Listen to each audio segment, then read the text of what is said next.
नमस्कार, राष्ट्रपुर से मैं पवन केसवानी।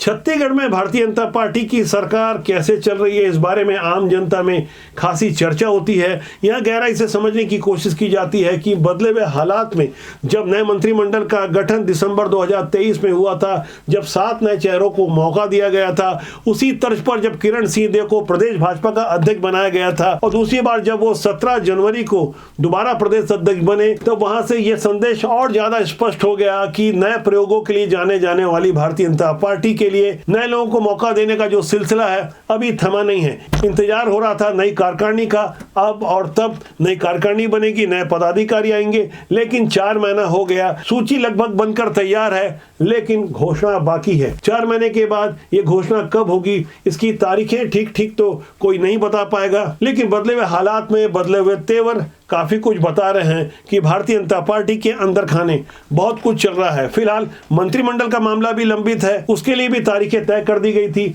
10 अप्रैल को। 10 अप्रैल के बाद मई का भी मध्य आ गया, इसलिए तारीखों का अनुमान कोई नहीं लगा पा रहा है। ऐसे हालात में विपक्षी कांग्रेस को स्वाभाविक रूप से तंज कसने का मौका मिल गया, लेकिन भारतीय जनता पार्टी जिस तरह से नए प्रयोग कर रही है, आने वाले दिनों में निश्चित रूप से कुछ बड़ा होगा। खासकर संगठन में जो नए प्रयोग किए जा रहे हैं, वहां से किरण सिंहदेव जो भाजपा के प्रदेश अध्यक्ष हैं, उनकी एक नई छवि सामने आ रही है। जब उन्हें पहली बार प्रदेश अध्यक्ष बनाया गया था, तब ऐसा माना गया था कि उनके अध्यक्ष बनाए जाने से जो पुराने दिग्गज हैं, जो गुटबाजी को हवा दे रहे थे, उनकी हरकतों पर विराम लग जाएगा। बृजमोहन अग्रवाल जो भारतीय जनता पार्टी का सबसे कद्दावर चेहरा माना जा रहा था, उन्हें मंत्रिमंडल से हटाकर जैसे ही सांसद बनाने की कवायद शुरू हुई, तो स्वाभाविक रूप से उनके समर्थक नाराज थे, कोशिश कर रहे थे कि भैया जी मंत्रिमंडल में कायम रहेंगे और सरकार में होने का आनंद उन्हें भी मिलेगा। लेकिन दिल्ली से जो रणनीति तय हुई थी, उसके अनुसार वही हुआ जैसा कि दिल्ली ने तय किया था।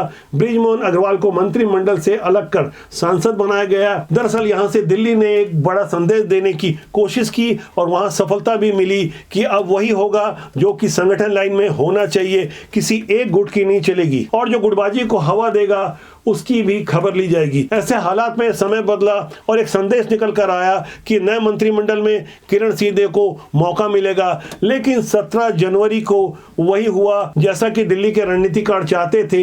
किरण सिंहदेव दोबारा से भाजपा के प्रदेश अध्यक्ष बनाए गए, लेकिन यह गौर करना होगा, किरण सिंहदेव दोबारा प्रदेश अध्यक्ष बनते ही पहले से कहीं ज्यादा व्यापक स्तर पर सक्रिय नजर आए। दरअसल उन्हें दोबारा अध्यक्ष बनाया इसलिए गया था क्योंकि वो सर्व स्वीकार चेहरा थे, किसी गुट से संबंध नहीं रखते थे, बस्तर का प्रतिनिधित्व करते थे। इसके अलावा सामान्य वर्ग का एक साफ सुथरा चेहरा थे। लोकसभा चुनाव में संगठन का प्रदर्शन 101% माना गया। इसके अलावा उन्हें दोबारा अध्यक्ष बनाने के लिए दलील दी गई कि उन्होंने पिछला कार्यकाल सिर्फ 1 साल का पूरा किया था। दोबारा प्रदेश अध्यक्ष बने किरण सिंहदेव का एक अलग चेहरा दुर्ग में देखने को मिला, जहां दुर्ग जिले के एसपी जितेंद्र शुक्ला ने भारतीय जनता पार्टी के कार्यकर्ताओं से जिस तरह का दुर्व्यवहार किया और खासकर दुर्ग भाजपा कार्यालय में पुलिस भेज दी। दरअसल मामला स्थानीय स्तर पर कांग्रेस और भाजपा के बीच का था, कुछ मनमुटाव था।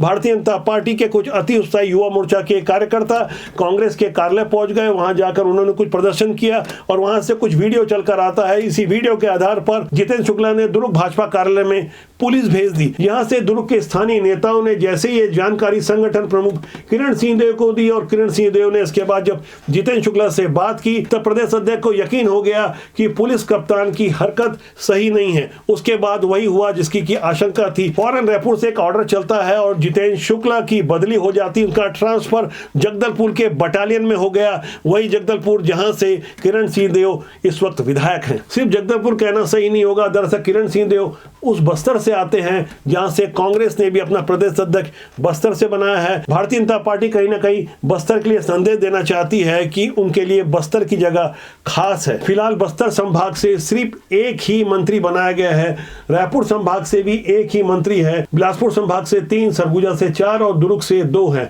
इसलिए जब नए मंत्रिमंडल का गठन होगा तो खास तौर पर इस बार बस्तर का खास ध्यान रखा जाएगा। लेकिन उससे पहले माना जा रहा है कि किरण सिंहदेव की सहमति से नए चेहरों वाली नई कार्यकारिणी का भी विस्तार होने जा रहा है। करीब 500 लोगों को समायोजित किया जाएगा। हाल में ही जो 34 निगम मंडल और आयोगों में 36 नियुक्तियां हुई है, उसमें कई प्रमुख पदाधिकारी हैं जिन्हें राज्य मंत्री का दर्जा प्रदान कर दिया गया है। ऐसे में भाजपा एक व्यक्ति एक पद के ध्येय वाक्य को पूरा करने के लिए अब जिन लोगों को निगम मंडल और आयोगों में पद नहीं मिला है, ऐसे जमीनी कार्यकर्ताओं को पदाधिकारी बनाकर नए दौर की भाजपा की तैयारी लगभग कर चुकी है, सूची बन चुकी है। दरअसल भाजपा संगठन में फेरबदल के दौरान ऐसे लोगों को जिम्मेदारी देने पर विचार कर चुकी है जो पार्टी में लंबे समय से जुड़े हैं, जिन्हें कोई पद नहीं मिला, जिन्हें न तो वैसा सम्मान मिला जिसके वो वास्तविक हकदार थे।